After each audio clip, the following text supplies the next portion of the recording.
Media మిత్రులందరికీ నమస్కారం. ఈ నెల 30వ తేదీన రాష్ట్ర వ్యాప్తంగా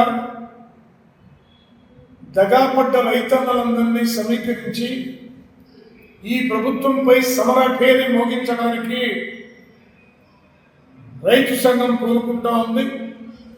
దానికి సిపిఐ రాష్ట్ర సమితి సంపూర్ణమైనటువంటి మద్దతు తెలియజేయడంతో పాటు భాగస్వామ్యం వహిస్తూ ఆ కార్యక్రమాన్ని జయప్రదం చేయడానికి వేలాది మందిని చలో విజయవాడ పేరుతోటి విజయవాడ ధర్నా చౌక్ దగ్గరికి సమీకరిస్తా ఉన్నాం. ఇప్పటికైనా చంద్రబాబు నాయుడు గారు ఒకటి తెలుసుకోవాల్సిన అవసరం ఉన్నది.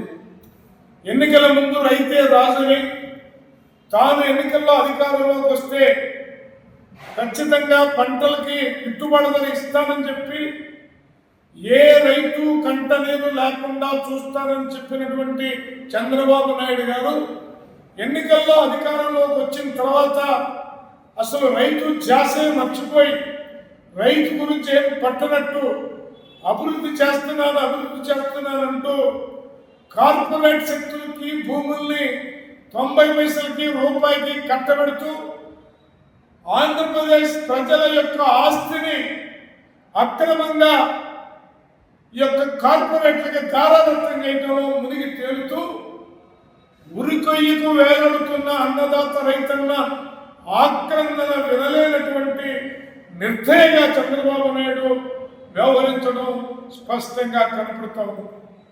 ఇవాళ రైతు సంఘం ఒకటే డిమాండ్ చేస్తూ ఉన్నది, తెలంగాణలో లాగా 2 లక్షల వడ్డీ రుణమాఫీ చేయమని డిమాండ్ చేస్తూ ఉన్నది.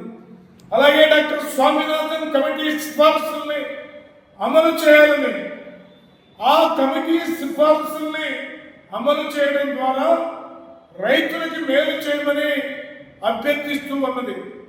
అలాగే వాణిజ్య పంటలు కానీ ఇతర ధాన్యానికి సంబంధించినటువంటి వివిధ రకాలైనటువంటి పంటలు కానీ ఏ ఒక్క రైతు కూడా ఆరోగ్యకరంగా సంతృప్తికరంగా లేనటువంటి దుస్థితి ఆంధ్రప్రదేశ్లో ఏర్పడుతూ ఉంది.